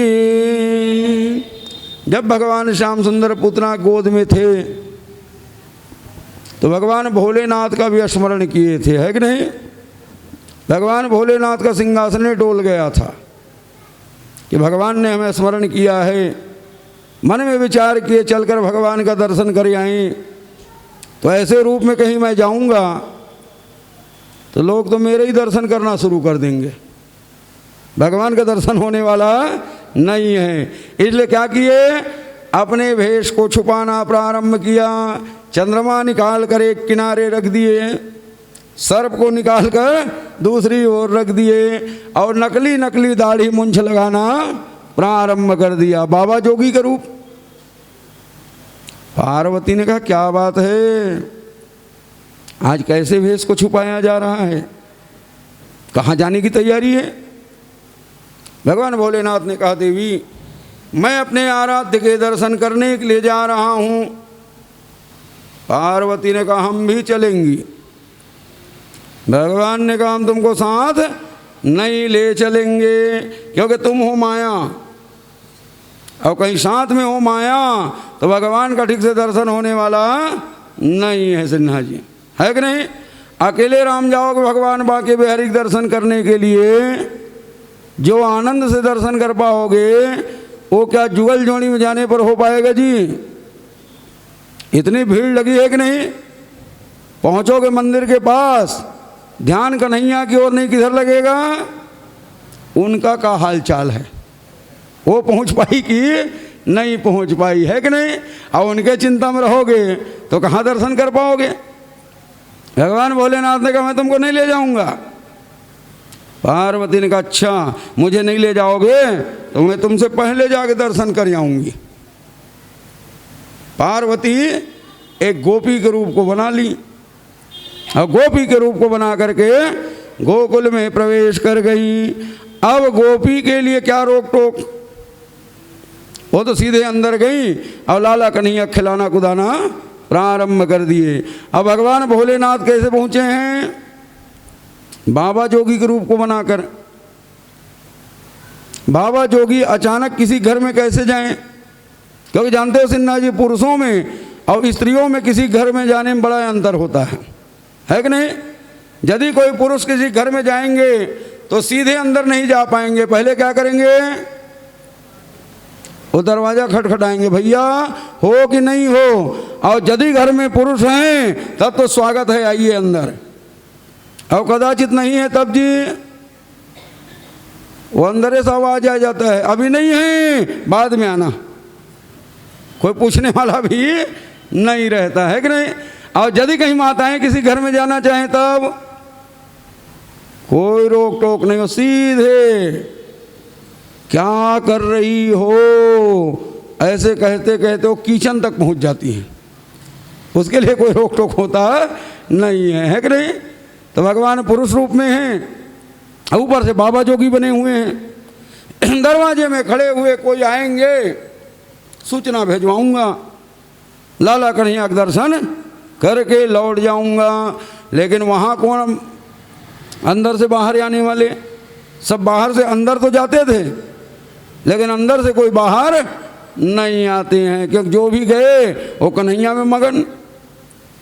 भगवान भोलेनाथ ने कहा कब तक खड़े रहूँगा, कोई ध्यान नहीं दे रहे हैं।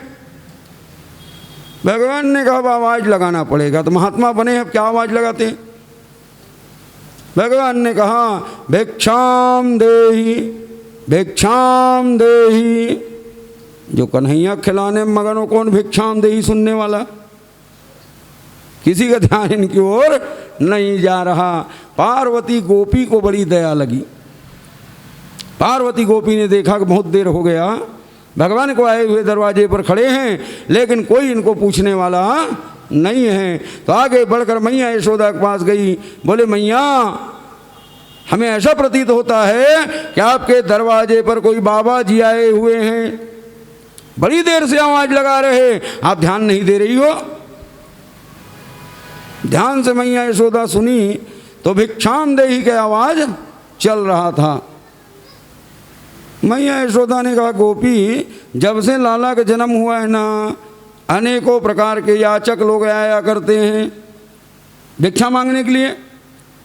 तो ऐसा करना, तू ही जा, थोड़ा शेर सीधा सामग्री निकाल ले और लाला के हाथ से छुआ देना और लाला के हाथ से स्पर्श करा करके बाबा जी को दे करके आ जाओ। अब तो पार्वती को आज्ञा मिल गया, अब नौकरानी बनी हुई है जो आज्ञा मालकिन।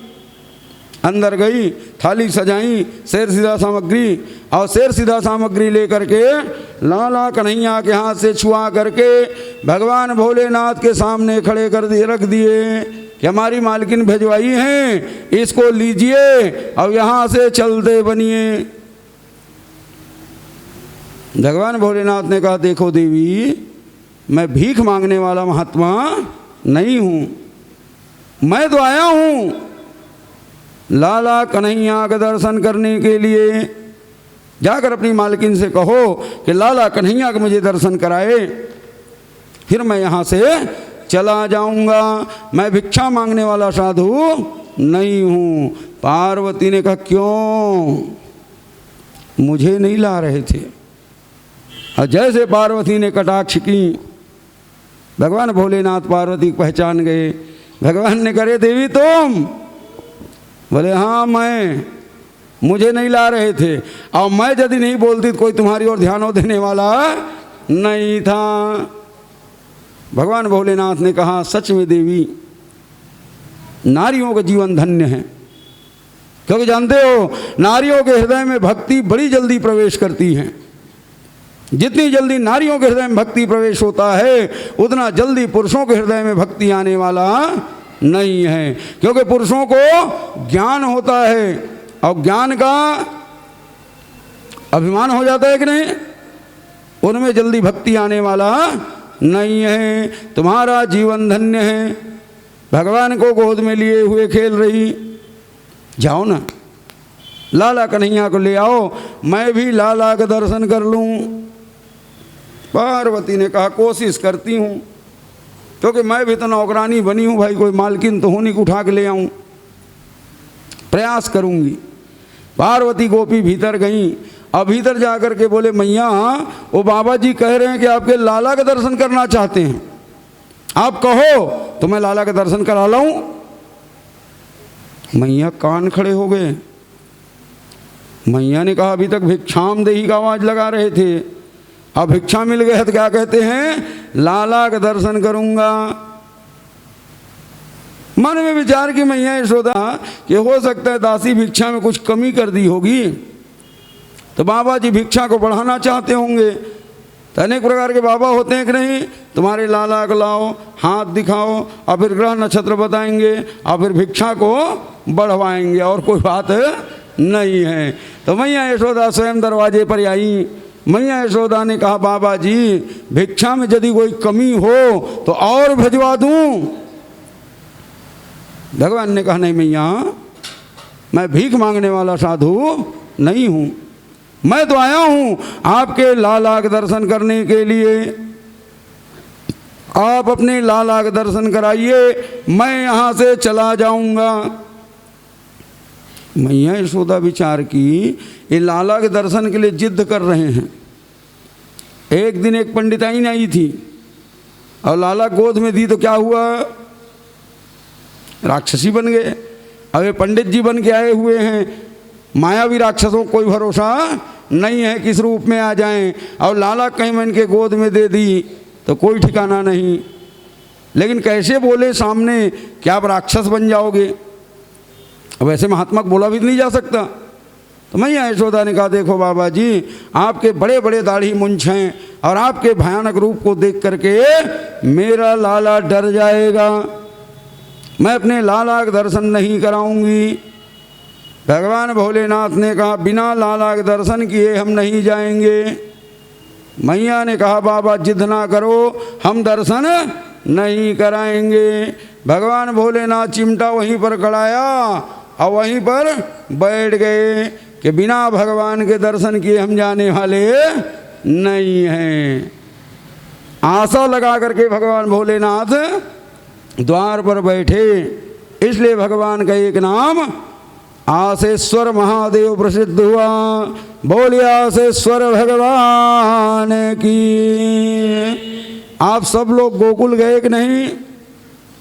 जानते गोकुल में भगवान के मंदिर के सामने एक भगवान भोलेनाथ का दिव्य मंदिर बना हुआ है, सब दर्शन किए हो कि नहीं?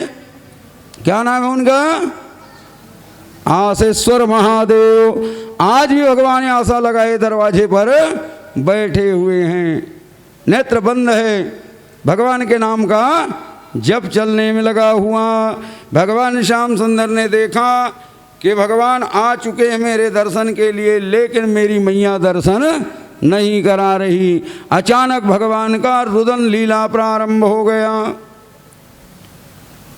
भगवान रोना शुरू कर दिए।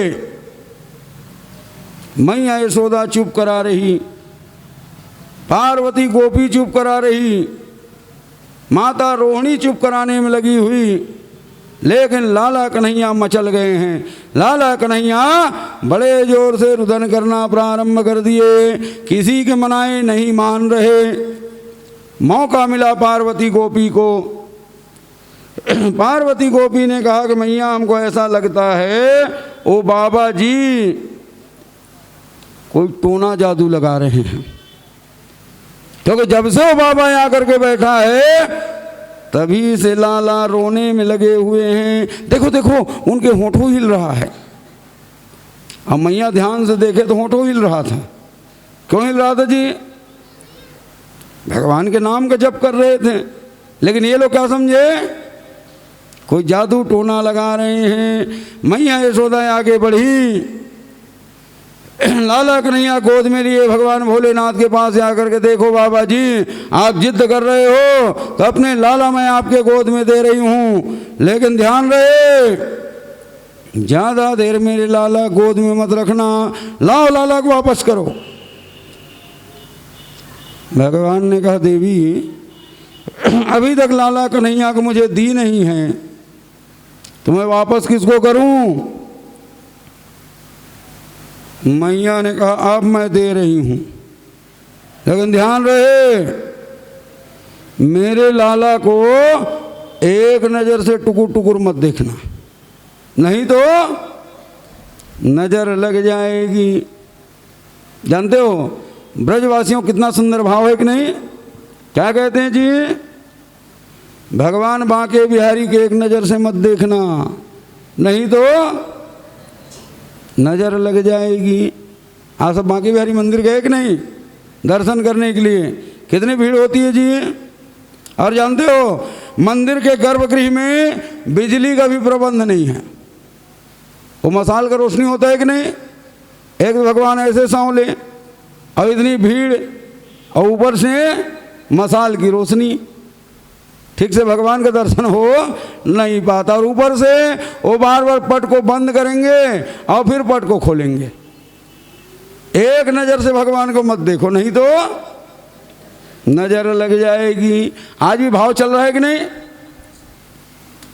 भगवान ने कहा रे मैया दो तो सही, कैसे देखना है कैसे नहीं देखना है ये मैं विचार कर लूँगा।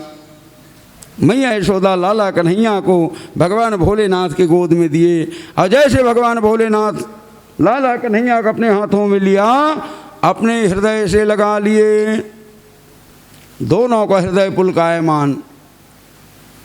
आज भगवान योगेश्वर का मिलन भगवान योगेश्वर के साथ हो रहा है। जानते भगवान भोलेनाथ का नाम है योगेश्वर। क्या नाम है? सकल योगियों के स्वामी। और भगवान कृष्ण का नाम है योगेश्वर, सकल योग के स्वामी। आज योगेश्वर और योगेश्वर दोनों का मिलन हुआ कि नहीं? दोनों का हृदय पुलकायमान हो रहा, गदगद हो गए भगवान भोलेनाथ।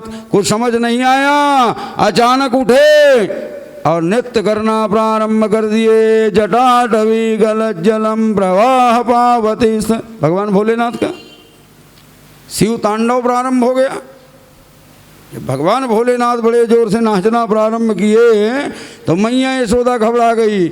मैया यशोदा ने कहा बाबा जी धीरे धीरे नाचो, धीरे धीरे नाचो, कहीं मेरा लाला गिर ना जाए।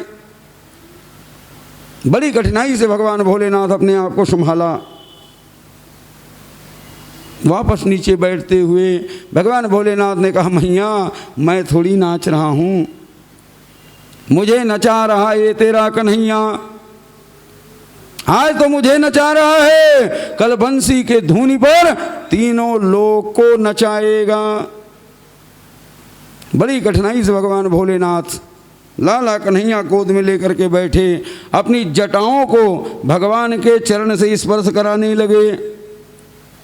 बारंबार भगवान के चरणारविंद को देखते, बारंबार भगवान के हस्तारविंद को देखने में लगे हुए। कितने कोमल कोमल हाथ हैं। जब बार बार हाथ और पैर को देखने लगा तो मैया यशोदा ने कहा बाबा जी कुछ ज्योतिष भी जानते हो क्या? भगवान भोलेनाथ ने कहा गोद में लेने का थोड़ा और मौका मिल गया। भगवान भोलेनाथ ने कहा देवी हम तो प्रकांड ज्योतिषी हैं, आपको मालूम होना चाहिए हम काशी के वासी हैं। भगवान भोलेनाथ क्या बोले? हम काशी के वासी हैं। और जानते हो स्थान का बड़ा सम्मान होता है कि नहीं? जैसे सुनते हो काशी बनारस के विद्वान आए हुए हैं, बड़ा सम्मान करते हो कि नहीं? जैसे हमारे छत्तीसगढ़ में श्रीमद् भागवत महापुराण कथा करने के लिए ब्रजवासियों को भीड़ लगा रहता है कि नहीं? जैसे पता चलता है श्रीधाम वृंदावन से पहुँचे हुए विद्वान भागवत महापुराण कथा सुनाने के लिए आए हुए, वो भीड़ लगने में कोई कमी है कि नहीं? अब पता चल गया वो बाजू गांव वाला है, चलते रहता है, कोई ध्यान देने वाले नहीं हो, है कि नहीं? तो स्थान का महत्व होता है कि नहीं? जैसे सुनते हो भीड़ लगने में कमी, तो बहुतों लोग आजकल झूठा बोलना शुरू कर दिए हैं। वो कुछ दिन यहाँ पाठशाला में पढ़ाई करेंगे और यहाँ से पढ़ाई करके जब लौट के जाते हैं तो क्या कहते हैं सिन्हा जी हम ब्रजवासी हैं। वो रहने वाले आजू बाजू गांव का रहेगा लेकिन अपने गांव के नामों को भूल जाता है। वो किसका नाम रख देता है? हम ब्रजवासी हैं। असम्मान होता है कि नहीं? स्थान का बड़ा सम्मान कहा गया। लेकिन भगवान भोलेनाथ झूठ नहीं बोले हैं। भगवान भोलेनाथ क्या बोले, हम काशी के वासी। बिल्कुल सत्य है कि नहीं।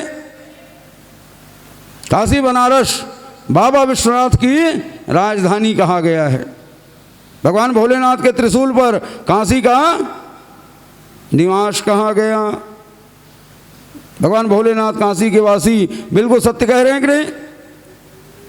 अब तो बारंबार भगवान के हाथ के रेखाओं को देखा करते, बारंबार चरण की रेखाओं को देखा करते, और मंद मंद भगवान भोलेनाथ मुस्कुरा रहे, और ध्यान से मैया यशोदा देखने में लगी हुई। अचानक भगवान भोलेनाथ एक स्थान पर ठिठक कर गंभीर हो गए। जैसे भोलेनाथ गंभीर हुए, मैया घबरा गई। मैया ने कहा, बाबा जी कोई क्रूर ग्रह तो नहीं पड़ गया है, और यदि कोई क्रूर ग्रह पड़ गया हो ना तो शांति करवा के जाइएगा। बिना आपको शांति करवाए मैं जाने देने वाली नहीं हूँ। भगवान भोलेनाथ ने कहा, देवी आप बहुत जल्दी डर जाती हो। आपको मालूम होना चाहिए कि आपके लाला के हाथ में ऐसी रेखा पड़ी हुई है कि ऐसी रेखा आज तक संसार में किसी के हाथों में नहीं देखा हूँ। कितनी अद्भुत रेखाएं हैं। हाँ, इनके हाथों को देखकर ऐसा प्रतीत होता है कि इनको अष्टम राहु का योग लगा हुआ है। मैया घबरा के इसका क्या फल होता है। भगवान भोलेनाथ ने कहा, देवी चिंता मत करो। जिसे अष्टम राहु का योग पड़ता है उनका शुक्र बड़ा प्रबल होता है, और शुक्र प्रबल होने पर अनेकों रानियों के स्वामी बनते हैं। तो पुत्र भले ही तुम्हारा एक है, लेकिन बहुओं की कोई कमी रहने वाला नहीं है। 16,108 बहुएं आएंगी। जैसे सुने मैया मंद मंद मुस्कुराने लगी, क्योंकि जानते हो बहू की जब चर्चा चले ना तो सबसे पहले प्रसन्न कौन होती है, सिन्हा जी। ये माताएं होती हैं कि नहीं।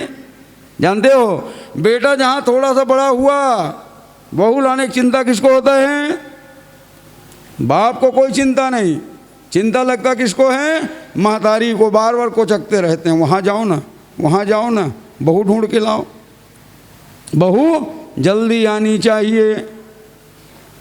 क्यों ऐसा होता है। माताएं विचार करती है कि बहू जल्दी आ जाए तो कम से कम घर के काम काज में हाथ बटाए, है कि नहीं। लेकिन आजकल ऐसे बहुएं आती हैं सिन्हा जी, वो आते सबसे पहले पूछती हैं हमारा चूल्हा किधर लगेगा। अब तो चूल्हा भी देने की ज़रूरत नहीं है, वो चूल्हा को साथे में लेके आती हैं, है कि नहीं। बस जगह बता दो, हम अपना स्थान अलग बना लेंगे। और सास का जो ख्वाब होता है वो धरे के धरे रह जाते हैं कि नहीं।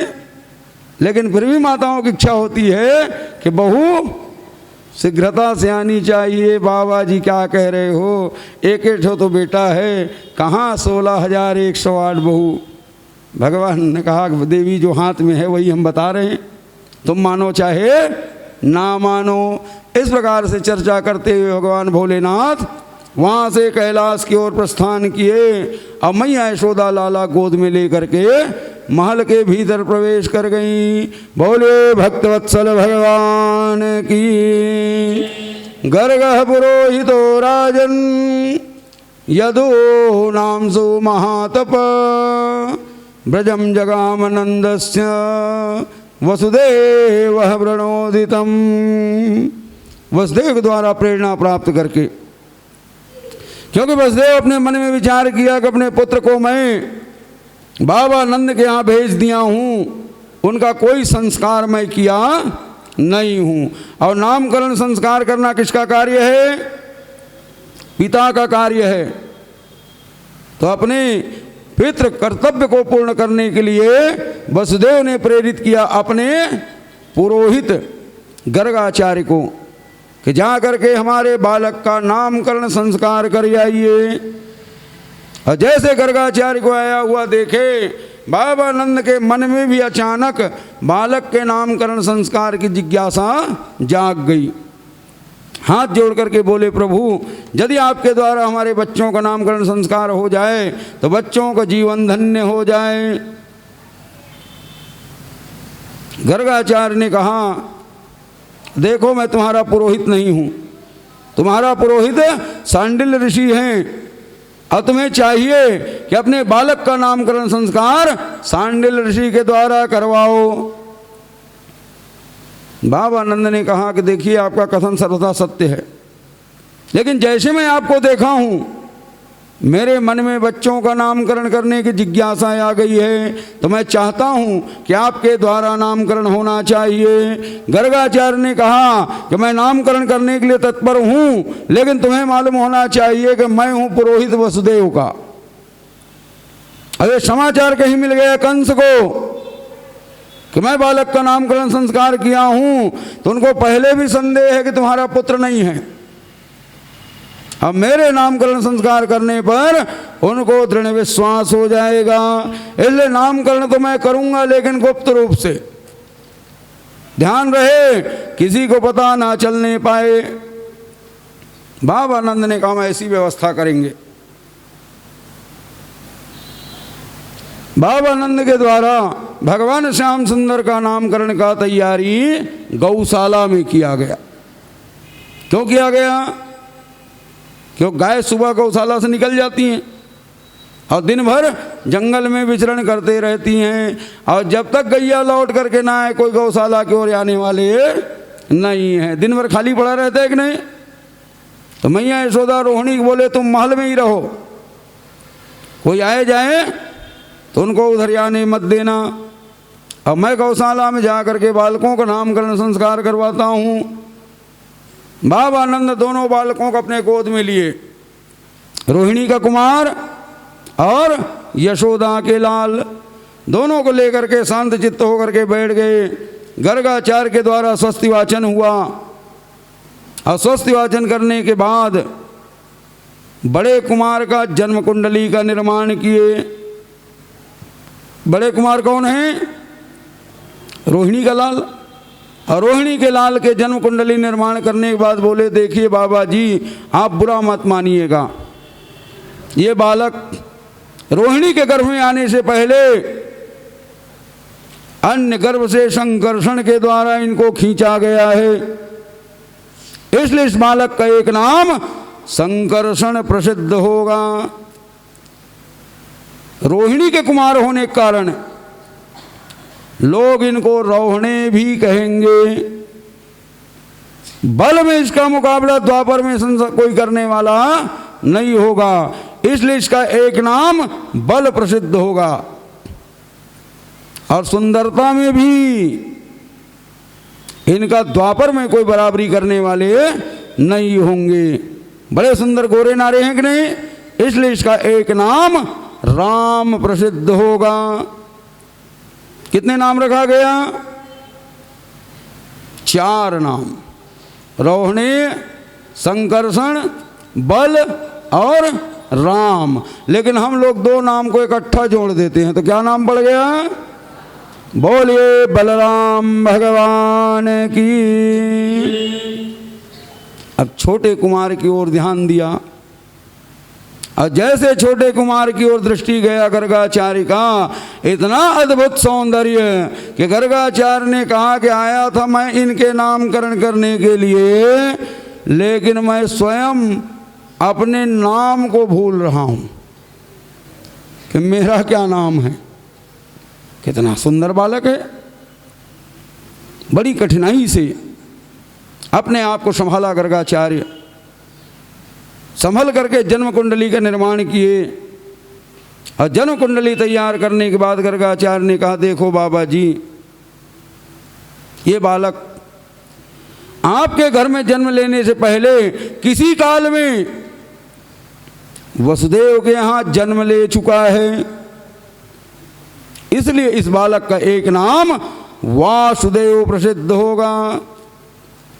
ये प्रत्येक युगों में अवतार ग्रहण करने वाले, पूर्व काल में शुक्ल वर्ण में इनका प्रादुर्भाव हुआ था, लेकिन द्वापरांत में एक कृष्ण वर्ण में आए हैं, इसलिए इसका एक नाम कृष्ण प्रसिद्ध होगा। कितना नाम रखा गया? 2 नाम, वासुदेव कृष्ण। इसके अलावा बहुनि सन्ति नामानि रूपाणि च सुतस्य ते गुणकर्मानुरूपाणि तान्यहं वेद नो जनः। बहुनि सन्ति नामानि, तुम्हारे पुत्र का कितना नाम, कितना रूप, कितना गुण, एक बार शायद सारे संसार के प्राणी मिलकर के वर्षा के बूंदों की गिनती लगा लें जो असंभव है। एक बार शायद संसार के प्राणी मिलकर के पृथ्वी के रज कण की गणना लगा लें जो संभव नहीं है। लेकिन तुम्हारे पुत्र का कितना नाम, कितना रूप, कितना गुण, तान्यहम वेद नो जनः, वेद भी इसको बता नहीं पाएंगे। जैसे जैसे कर्म करते जाएगा वैसे वैसे तुम्हारे बालक का अनेकों प्रकार के नाम प्रसिद्ध होंगे। जैसे सुने बाबानंद गदगद हो गए। भगवान कृष्ण का जब नामकरण संस्कार हुआ, आकाश मंडल में देवता गण दंड भी बजाते हुए फूल बरसाने लगे। बोले कृष्णचंद्र भगवान की। श्री हरि नारायण नारायण नारायण। श्री हरि नारायण नारायण नारायण। भज मन नारायण नारायण नारायण। भज मन नारायण नारायण नारायण। लक्ष्मी नारायण नारायण नारायण। लक्ष्मी नारायण नारायण नारायण। बद्री नारायण नारायण नारायण। बद्री नारायण नारायण नारायण। बोले भक्तवत्सल भगवान की। इस प्रकार भगवान की दिव्य लीला गोकुल में चलना प्रारंभ हुआ। मैया को अनेकों प्रकार के आनंद भगवान प्रदान कर रहे और साथ ही साथ भगवान दुष्टों का भी संहार करने में लगे हुए। भगवान की अभी आयु विशेष हुआ नहीं है, लेकिन मैया यशोदा को चिंता प्रारंभ हो गया कि मेरा बालक चलना कब सीखेगा, हाथ पैर मजबूत है कि नहीं है। वो बारंबार देखने में लगी रहती कि नहीं। माताएं हमेशा अपने बच्चों के स्वास्थ्य की चिंता में लगी हुई, हाथ मजबूत है कि नहीं, पैर मजबूत है कि नहीं, चल पाएगा कि नहीं। बारंबार देवी देवता मनाना प्रारंभ कर दिए। भगवान ने देखा कि मैया अब मुझे चलते हुए देखना चाहते हैं कि जननी मानस पुण्य पयोधि में लहर एक उठी सुख मूल की। जब चले घुटनों ब्रज चंद थे उमड़ता तब हर्ष पयोधि में। भगवान श्याम सुंदर अपनी मैया के अभिलाषा को पूरा करने के लिए धीरे धीरे चलने की कला को सीखने लगे कि जब चले घुटनों ब्रज चंद थे। बालक जब चलना सीखते हैं पहले कैसे चलते हैं जी? घुटनों के बल, सीधे खड़े नहीं हो पाते है कि नहीं।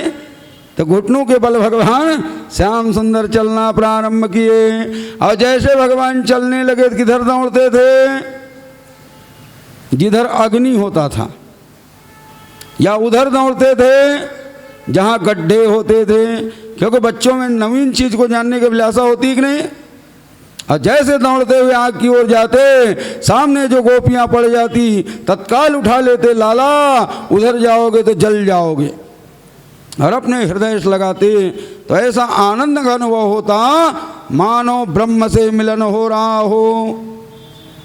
संपूर्ण देवतागण बड़े प्रसन्न हो रहे। गोपियां गदगद लालायित हो रही भगवान को हृदय में धारण करके, लेकिन घुटनों के चाल से मैया प्रसन्न नहीं है। मैया ने कहा लाला ऐसे थोड़ी, अपने पैर से कब चलेगा। वो घुटन के बल दौड़े तो उठा लें और उठा करके सीधा खड़ा करने का प्रयास करें कि कुछ दिन उपरांत ब्रजेश के पग भू पर भी पड़ने लगे। अब भगवान के चरण का स्पर्श पृथ्वी पर होना प्रारंभ हो गया। खड़ा करते, लेकिन भगवान आगे चल नहीं पाते। बड़ी मुश्किल से भगवान अपने शरीर को टिकाए खड़े हुए। भगवान बारंबार बुलाती मैया आगे आओ आगे आओ, और जैसे बुलाया जाता कन्हैया अपने चरण को उठा करके आगे कदम बढ़ाते, लेकिन संभाल न पा करके नीचे गिर पड़ते। फिर उठ करके खड़े होते, फिर आगे बढ़ते, लेकिन पुनः 2 कदम चल के गिर पड़ते। इस बार जब भगवान श्याम सुंदर उठा और अपने कदम को आगे बढ़ाया तो अचानक इनके हाथ में आ गया खटिया का पटिया। पाटी हाथ में आ गया। अब शरीर मजबूत हो गया कि नहीं, सहारा मिल गया। तो भगवान क्या किए, वो पाटी को पकड़ के चलना प्रारंभ किया कि पाटी पकड़ के चलने लगे। जब मदन गोपाल धरती तमाम हो गई, एक यान में निहाल। वासुकी चरण छुअन को चले छोड़ के पाताल। आकाश में भी धूम मची देख इनकी चाल। पाटी पकड़ के चलने लगे जब मदन गोपाल। भगवान जब पाटी पकड़ करके चलना प्रारंभ किए, धरती तमाम हो गई एक यान में निहाल। पृथ्वी महारानी निहाल हो गई, समतल हो गई। भगवान को चलने में किसी प्रकार का कष्ट होना नहीं चाहिए। आकाश में भी धूम मची देख इनकी चाल। आकाश मंडल में विमान पर देवता लोग आ गए भगवान के सुंदरतम चाल को देखने के लिए। वासुकी चरण छुअन को चले छोड़ के पाताल। वासुकी नाग अपने फन को काट दिए, बोले प्रभु एक चरण यहाँ रख दीजिए, मेरा जीवन धन्य धन्य हो जाएगा। चारों तरफ आनंद मनाया जा रहा, लेकिन मैया ने कहा लाला ऐसे थोड़ी, तू पटिया को छोड़, अद्धर कब चलेगा। जैसे कन्हैया पाटी को पकड़े तो मैया पटिया को दूर कर दे, बोले लाला इधर या इधर या इधर या। तो लाला कन्हैया ठुमक ठुमक करके आगे बढ़ते, लेकिन संभाल अपने आप को नहीं पाते। 2 कदम चल करके गिर पड़ते हैं कि ठुमकते गिरते पड़ते हुए जननी के कर की अंगुरी गए। परम अद्भुत बालक है यही, जगत को था यह बतला रहा। कब भला न मनुष्य मनुष्यता, परश के पद पंकज पा सका। ठुमकते गिरते पड़ते हुए, ठुमक ठुमक कर भगवान चलते हैं, पुनः गिर पड़ते हैं। भगवान मैया ने कहा लाला ऐसे नहीं, पकड़ मेरी उंगली को। जननी के कर की अंगुरी गए। मैया यशोदा की उंगली को पकड़ करके लाला कन्हैया चलना सीख रहे हैं। देखो यही प्रभु जो सारे संसार को चलना सिखाए कि नहीं, आज अपनी मैया की उंगली को पकड़ करके चलना प्रारंभ कर रहे हैं। अब मैया के हाथ की उंगली का बल मिला, धीरे धीरे चलना शुरू किए। और चलना क्या, अब तो भगवान दौड़ना भी प्रारंभ कर दिए। क्योंकि जानते हो बच्चों को चलना ज़्यादा समय तक सिखाने की जरूरत नहीं पड़ता है कि नहीं। अब तो भगवान श्याम सुंदर दौड़ना भी प्रारंभ कर चुके हैं। और जानते हो बालक तभी तक घर के अंदर जब तक वो चलना ना सीख जाए, और जहाँ चलना सीख गया तो घर के अंदर रहने वाला नहीं है। अब तो कृष्ण बलराम दोनों भैया एक दूसरे के कंधे को पकड़ करके ब्रज की गलियन गलियन घुमा करते थे। और ब्रजमंडल की गलियों में जब भगवान राम श्याम निकलते, इनके अद्भुत सौंदर्य को देख करके गोपियां देवी देवता मनाया करती थीं। कैसा हमारा सौभाग्य होगा कि हमारे पुत्र बन जाएं। गाय देवी देवता मनाते, क्या है हमारे बछड़े बन जाएं, हमारे स्तन का दूध पिएं, हमारा जीवन धन्य धन्य हो जाए। संपूर्ण ब्रजमंडल देवी देवताओं को मनाने में लगे हुए, और इधर भगवान श्याम सुंदर के अनेकों लीलाएं प्रारंभ हुई। अब तो भगवान के नन्हे नन्हे मित्र भी हो गए थे, छोटे छोटे बालक, और सब मिलजुल करके मैया के आंगन में खेला करते थे। एक दिन की बात है, भगवान श्याम सुंदर क्रीड़ा करते करते जमुना किनारे पहुंच गए। और जमुना किनारे क्रीड़ा करते हुए बच्चों के बीच में अचानक भगवान एक मिट्टी को उठा लिया। एकदा क्रीडमानस्ते रामाद्या गोपधारका कृष्णो मृदं भक्षित वानीति मात्र निवेदयन। नैवेद्य के समान भगवान मिट्टी को खाना प्रारंभ कर दिया। देख लिया बलराम। बलराम ने कहा, क्यों रे कान्हा, क्या कर रहा है तू? कन्हैया ने कहा, भैया मिट्टी खा रहा हूं, बड़ा स्वादिष्ट है, तुम भी खाओ।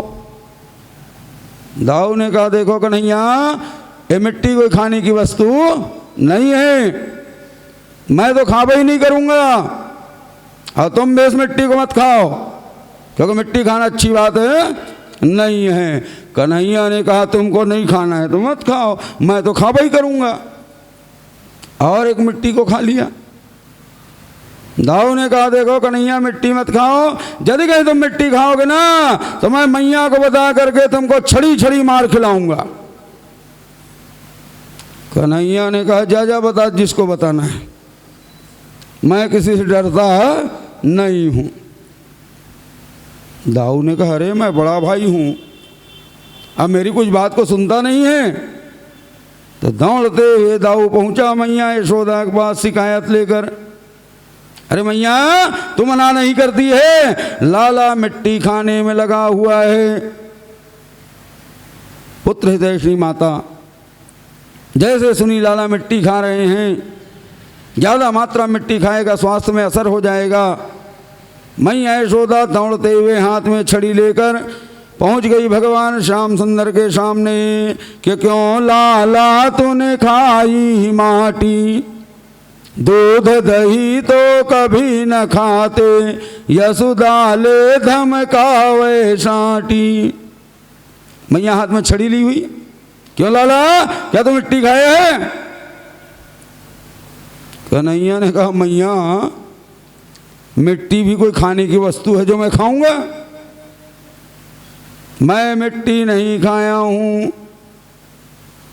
मैया ने कहा, तुम्हारे मित्र लोग तो कह रहे हैं नाम भक्षितवानम सर्वे मिथ्याभिशंसिना। मैया, मैं मिट्टी नहीं खाया हूं, ये सब झूठ बोल रहे हैं। तुम्हारे बड़े भाई बलराम भी तो कह रहा है कि तू मिट्टी खाया है। मैया, तू किसके बात में आ गई?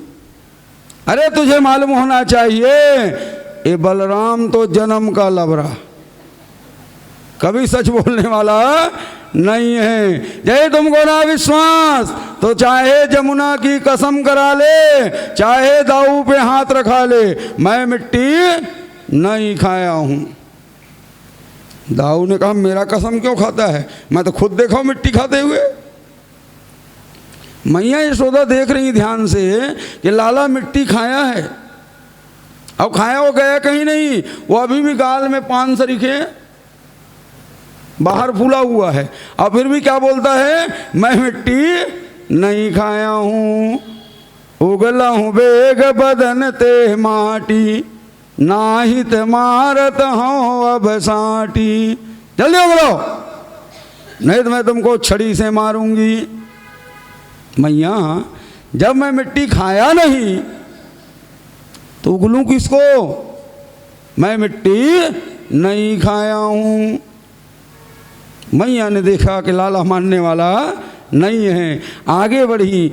अब मुख के माही आंगुरी डारी, निकल पड़ी मिट्टी की ढेरी।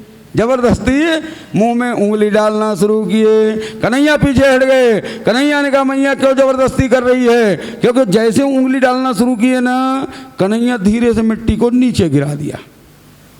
अब मुंह में मिट्टी नहीं है। कन्हैया ने कहा मैया तू जबरदस्ती कर रही है, मुंह को देखना चाहती।